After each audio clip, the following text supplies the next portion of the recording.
आज की हमारी पड़ताल अल्फोंस दादे की एक बहुत ही मशहूर कहानी द लास्ट लेसन पर केंद्रित है। जी। और ये कहानी 1870 के दशक की है, फ्रैंको प्रशियन युद्ध के ठीक बाद के समय की। हाँ, मतलब फ्रांस युद्ध हार चुका है और उसके दो इलाके एल्सेल्स और लोरेन हाँ, अब जर्मनी के कब्जे में हैं। बिल्कुल। और कहानी हमें यही दिखाती है कि कैसे बर्लिन से आया एक छोटा सा आदेश एक गांव के स्कूल में सब कुछ बदल देता तो है। आज हमारा मकसद सिर्फ कहानी सुनाना नहीं है, बल्कि ये समझना है कि जब किसी समुदाय से उसकी जुबान छीन ली जाती है तो उसका असल में मतलब क्या होता है। सही कहा, ये सिर्फ स्कूल में एक सब्जेक्ट बदलने की बात नहीं है। नहीं, ये पहचान, संस्कृति और एक तरह से कहें तो प्रतिरोध की कहानी है। हाँ, और हम इसी कहानी के जरिए कुछ बड़े सवालों को भी कुरे देंगे। जैसे, भाषा असल में है क्या? क्या वो सिर्फ बातचीत का जरिया है या हमारी आजादी की चाबी है? और ये भी कि अपनी भाषा पर गर्व करने और उसके अहंकार में क्या फर्क है। चलिए इसी पड़ताल में उतरते हैं। चलिए। तो कहानी की शुरुआत बड़ी जानी पहचानी सी लगती है। एक छोटा लड़का है, फ्रांस, जो स्कूल के लिए लेट हो गया है। हाँ, और उसे डर है कि आज तो डांट पड़ेगी। बिल्कुल, क्योंकि उसके टीचर एम हैमिल ने पार्टिसिपल्स पर सवाल पूछने को कहा था और फ्रांस को, जैसा कि होता है, उसका प भी नहीं पता। मुझे लगता है ये डर हम सबको किसी न किसी क्लास की याद दिलाता है ना? हाँ बिल्कुल, वो एक टॉपिक जो कभी समझ ही नहीं आया और हम बस प्रार्थना करते थे कि टीचर आज हमसे ना पूछें। सही। तो फ्रांस के वीडियो उस वक्त पार्टिसिपल्स का नियम ही दुनिया की सबसे बड़ी मुसीबत है। और बाहर का मौसम भी इतना अच्छा है, चिड़ियां चहक रही हैं, प्रशिया के सैनिक ड्रिल कर रहे हैं, तो उसे लगता है कि क्लास से भाग जाना ही बेहतर है। हाँ, और यही बात कहानी को इतना असरदार बनाती है। इतिहास कोई दूर की घटना नहीं है, वो एक छोटे बच्चे के स्कूल जाने के रास्ते में प्रशियन सैनिकों की ड्रिल की आवाज के रूप में मौजूद है। बिल्कुल सही पॉइंट है। ये फ्रांस की रोजमर्रा की जिंदगी का हिस्सा है, भले ही वो उस वक्त उसकी अहमियत ना समझ रहा हो। और फिर वो टाउन हॉल के पास से गुजरता है तो बुलेटिन बोर्ड पर भीड़ देखता है। जी, और पिछले 2 सालों से युद्ध की सारी बुरी खबरें, हारी हुई लड़ाइयां, सेना में भर्ती के आदेश उसी बोर्ड से मिली थी। तो वो सोचता है अब क्या बात हो सकती है, लेकिन रुकता नहीं, उसे देर हो रही है। हाँ, उसकी अपनी छोटी सी दुनिया की चिंता उस बड़ी ऐतिहासिक घटना पर हावी है। तो फ्रांस जैसे तैसे स्कूल तो पहुंच जाता है, लेकिन स्कूल के अंदर का माहौल बाहर की भीड़ से भी ज्यादा अजीब था। मतलब वो जो रोज का शोरगुल होता था। हाँ, डेस्क के खुलने बंद होने की, बच्चों के एक साथ पाठ दोहराने की आवाजें, वो सब गायब थीं। पूरी तरह से। और वो तो उसी शोर पर भरोसा कर रहा था कि चुपके से अपनी डेस्क तक पहुंच जाएगा और किसी को पता भी नहीं चलेगा।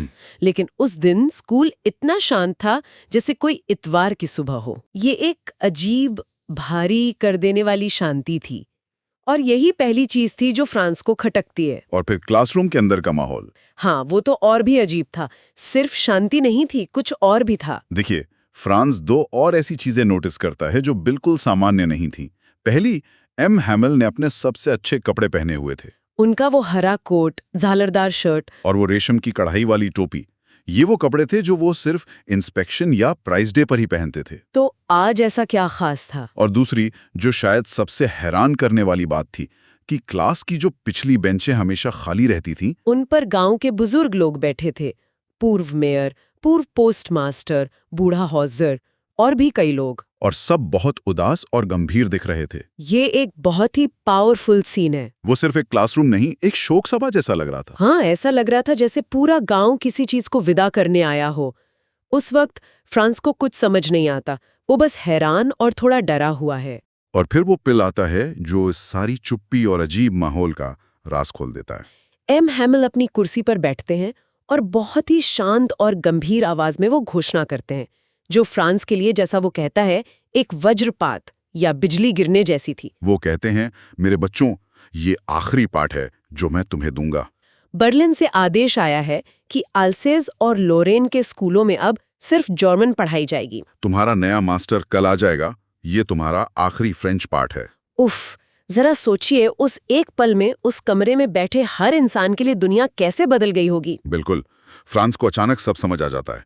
टाउन हॉल के बुलेटिन बोर्ड पर यही खबर थी। और उसे अपने पाठ ना सीखने का, चिड़ियों के अंडे खोजने जाने का, स्कूल से भागने का, हर चीज का पछतावा होने लगता है। और ये बहुत ही मानवीय प्रतिक्रिया है ना? हम अक्सर चीजों की कीमत तब तक नहीं समझते जब तक वो हमसे छिनने वाली ना हो। सही।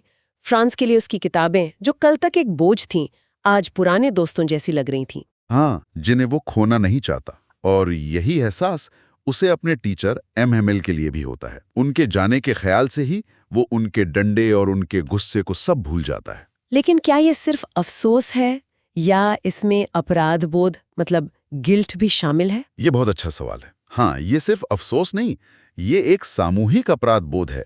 ऐसा लगता है जैसे गांव वाले सिर्फ शिक्षक को विदाई देने नहीं आए बल्कि अपनी उस लापरवाही के लिए माफी मांगने आए हैं। बिल्कुल। वो बुजुर्ग वहां बैठकर एम हेमिल की 40 साल की सेवा को धन्यवाद दे रहे थे और साथ ही उस देश को सम्मान दे रहे थे जो अब उनका नहीं रहा। वो इस बात पर शर्मिंदा थे कि उन्होंने अपनी भाषा को, अपनी संस्कृति को और ज्यादा सीखने की कोशिश क्यों नहीं की। ये उस पीढ़ी का एक मौन पश्चाताप था। जी। फिर जब फ्रांस की पार्टिसिपल सुनाने की बारी आती है तो जाहिर है वो घबरा जाता है और कुछ बोल नहीं पाता, बस शर्म से सिर झुकाए खड़ा रहता है। लेकिन आज कुछ अलग होता है। एम हेमिल उसे डांटते नहीं, बल्कि वो कहते हैं, छोटे फ्रांस, मैं तुम्हें डांटूंगा नहीं, तुम्हें खुद ही बहुत बुरा लग रहा होगा। और फिर वो एक बहुत गहरी बात कहते हैं। वो कहते हैं कि इसमें सिर्फ फ्रांस की गलती नहीं है। नहीं है। वो कहते हैं कि एल्सिस के लोगों की सबसे बड़ी मुसीबत यही है कि वो सीखना कल पर टाल देते हैं। और वो फ्रांस के माता पिता को भी जिम्मेदार ठहराते हैं जो उसे पढ़ाने की जगह खेतों या मिल में काम पर भेजना चाहते थे ताकि थोड़े और पैसे आ जाएं। और फिर वो खुद को भी दोष देते हैं। हाँ, ये उस भाषण का सबसे ईमानदार हिस्सा है। वो कहते हैं, क्या मैं भी दोषी नहीं हूँ? क्या मैंने तुम्हें पाठ याद करने के बजाय अपने बगीचे में पानी डालने नहीं भेजा? और जब मुझे मछली पकड़ने जाना होता था तो क्या मैंने तुम्हें छुट्टी नहीं दे दी थी? ये एक शिक्षक का आत्मविश्लेषण है जो उस पल की गंभीरता को और बढ़ा देता है। वो किसी एक को दोष नहीं दे रहे, बल्कि पूरे समाज की लापरवाही को उजागर कर रहे हैं। और इसके बाद एम हेमिल फ्रेंच भाषा के बारे में बात करना शुरू करते हैं। वो उसे दुनिया की सबसे सुंदर, सबसे साफ और सबसे तर्क वाली भाषा बताते हैं। यहीं पर एक पेचीदा सवाल उठता है ना? एक तरफ तो ये अपनी भाषा के लिए गहरा प्यार दिखाता है, लेकिन क्या इसमें थोड़ा सा भाषाई अहंकार यानी लिंग्विस्टिक चौविनिज्म का पुट भी है? ये विचार कि हमारी भाषा दूसरों से बेहतर है? ये बहुत दिलचस्प नुक्ता है। कहानी हमें भाषा के दमन के खिलाफ तो सिखाती है, पर क्या ये हमें अपनी भाषा को लेकर एक तरह के अंतर्राष्ट्रवाद के खतरे से भी आगाह कर रही है? कि अपनी भाषा से प्यार करो पर उसे दूसरों से श्रेष्ठ समझने की गलती मत करो। शायद यही कहानी की गहराई है। देखिए, एम हेमिल उस वक्त अपनी संस्कृति को बचाने की लड़ाई लड़ रहे हैं। हाँ। और ऐसे में अपनी भाषा को सर्वश्रेष्ठ बताना एक तरह का भावनात्मक हथियार है। लेकिन फिर वो एक ऐसी बात कहते हैं जो इस बहस से कहीं आगे निकल जाती है। कौन सी? वो कहते हैं, जब तक कोई गुलाम कौम अपनी भाषा को मजबूती से पकड़े रहती है तो ये ऐसा है जैसे उनके पास अपनी जेल की चाबी हो। भाषा जेल की चाबी है। ये लाइन बहुत पावरफुल है। इसका असल में क्या मतलब है? मतलब ये शारीरिक आजादी की बात नहीं है, ये चाबी है दिमागी और सांस्कृतिक गुलामी से आजादी की। अच्छा। जब तक आपके पास अपनी भाषा है, आपके पास अपनी पहचान है, अपनी सोच है, अपनी कहानियां हैं। हमलावर आपके शरीर पर, आपकी जमीन पर कब्जा कर सकता है, लेकिन आपकी सोच पर नहीं। और भाषा उस सोच को, उस संस्कृति को जिंदा रखने का जरिया है। बिल्कुल। वो एक गुप्त हथियार की तरह है जो पीढ़ी दर पीढ़ी आगे बढ़ता रहता है। और उस दिन फ्रांस को उसे सब कुछ समझ में आ रहा था। व्याकरण का पाठ उसे इतना साफ कभी नहीं लगा था। उसे लगा जैसे एम हेमिल ने इतने धैर्य से कभी नहीं पढ़ाया था, मानो वो जाने से पहले अपना सारा ज्ञान एक ही बार में उनके दिमाग में डाल देना चाहते हों। लिखने की क्लास में भी माहौल वैसा ही था।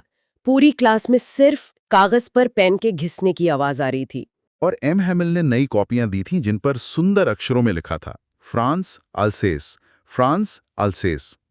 वो शब्द उस दिन सिर्फ अक्षर नहीं थे, वो झंडों की तरह लग रहे थे जो क्लास में हर तरफ लहरा रहे हों। क्या बात है। और फिर फ्रांस एक बहुत ही मासूम लेकिन गहरी बात सोचता है। वो छत पर कबूतरों को गुटरगू करते सुनता है और मन में सोचता है, क्या ये लोग इन कबूतरों को भी जर्मन में गाने पर मजबूर करेंगे? हाँ। ये एक बच्चे का सवाल नहीं, ये एक दार्शनिक का सवाल है।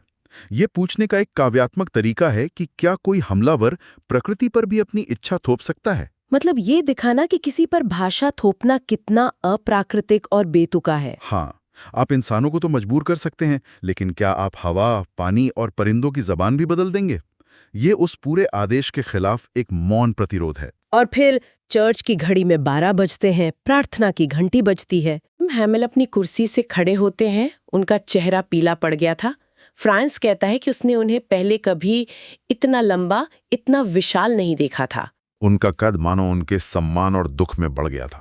वो कुछ कहना चाहते हैं, मेरे दोस्तों, मैं लेकिन उनका गला रुन जाता है, शब्द साथ छोड़ देते हैं। फिर वो ब्लैक बोर्ड की तरफ मुड़ते हैं, चौक का एक टुकड़ा उठाते हैं और अपनी पूरी ताकत लगाकर जितना बड़ा लिख सकते थे लिखते हैं, विव ला फ्रांस। फ्रांस जिंदाबाद। ये एक अविश्वसनीय रूप से शक्तिशाली अंत है। जब शब्द साथ छोड़ देते हैं तो एक काम, एक एक्शन प्रतीक बन जाता है। ब्लैक बोर्ड पर लिखे वो 2 शब्द, प्रतिरोध, देशभक्ति और एक ऐसी पहचान का आखिरी खामोश ऐलान है जिसे मिटाया नहीं जा सकता। जी, और फिर बिना कुछ और कहे वो दीवार के सहारे सिर टिकाकर खड़े हो जाते हैं और हाथ से इशारा करते हैं। स्कूल खत्म हुआ, अब तुम जा सकते हो। और इसी इशारे के साथ पाठ खत्म होता है, एक युग खत्म होता है। तो इस कहानी से हम क्या सीख लेकर जाते हैं? ये हमें बहुत साफ तौर पर दिखाती है कि कैसे बड़े राजनीतिक फैसले आम लोगों की जिंदगी को, एक छोटे बच्चे के स्कूल के दिन को कितनी गहराई से बदल कर रख देते हैं। और ये उस सार्वभौमिक सच को भी उजागर करती है कि हम अक्सर चीजों को, रिश्तों को, अवसरों को तब तक हल्के में लेते हैं जब तक उन्हें खोने का खतरा सिर पर ना आ जाए। बिल्कुल। फ्रांस, गांव के लोग, हम सब, उन्हें अपनी भाषा की, अपनी संस्कृति की असली कीमत तभी समझ आई जब वो उनसे छीनी जा रही थी। एम हेमिल का ये कहना कि भाषा जेल की चाबी है, बिल्कुल, आज भी उतना ही प्रासंगिक है। बहुत ज्यादा। ये हमें याद दिलाता है कि संस्कृति और विरासत किसी भी तरह के दमन के खिलाफ प्रतिरोध का सबसे मजबूत हथियार हो सकती है। बिल्कुल। ये कहानी हमें दुनिया भर के भाषाई अल्पसंख्यकों और उनके अधिकारों के बारे में सोचने पर भी मजबूर करती है। इतिहास गवाह है कि ऐसे विजेताओं ने हमेशा हारने वालों पर अपनी भाषा थोपने की कोशिश की है। ये कहानी उस अनुभव के मानवीय दर्द को बहुत शिद्दत से बयान करती है। और जैसा कि हमने बीच में चर्चा की, ये कहानी एक उत्तेजक सवाल भी हमारे लिए छोड़ जाती है। अपनी भाषा से प्यार करना देशभक्ति है, लेकिन वो कौन सी महीन रेखा है जिसे पार करने पर यह प्यार भाषाई कट्टरता या अहंकार बन जाता है? एम हेमिल का अपनी भाषा को दुनिया में सर्वश्रेष्ठ कहना उस मुश्किल वक्त में एक जरूरी हौसला था या भाषाई श्रेष्ठता का एक खतरनाक उदाहरण? इस सवाल पर हमारे श्रोता खुद सोच सकते हैं।